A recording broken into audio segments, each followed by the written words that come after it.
मैं कश्मीर के चुनाव में गया था। चुनाव के दौरान जब मैं जम्मू एयरपोर्ट पे उतरा, मैं एयरपोर्ट के अंदर गया, एक मौलवी मुझे मिले। वो मुझे बोले राम राम।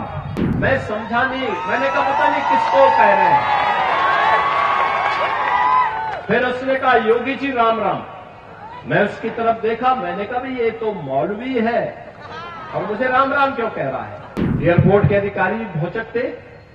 मैंने कहा भी नहीं, भौचक मत होइए, आश्चर्यचकित मत होइए, ये धारा 370 हटने का इफेक्ट है। मैं कश्मीर के चुनाव में गया था। चुनाव के दौरान जब मैं जम्मू एयरपोर्ट पे उतरा, मौसम थोड़ा वहां खराब था।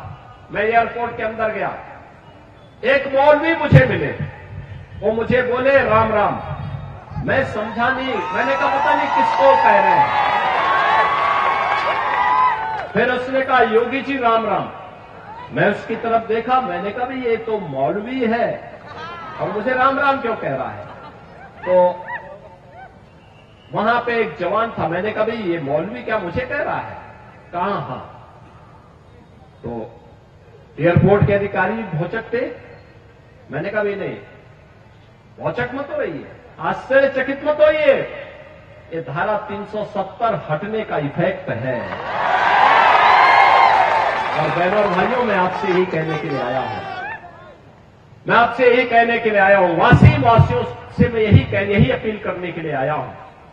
ये जो चुनाव चल रहा है ना, ये चुनाव केवल सत्ता प्राप्त करने का मात्र चुनाव नहीं है।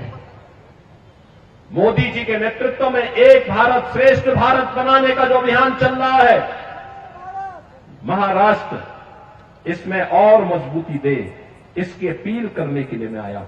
भारत दुनिया की बड़ी ताकत बने, इसकी अपील करने के लिए मैं आपके बीच आया हूं।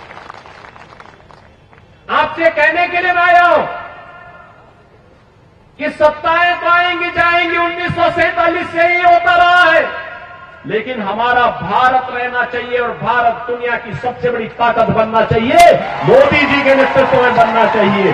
यह कहने के लिए मैं आपके पास आया हूं।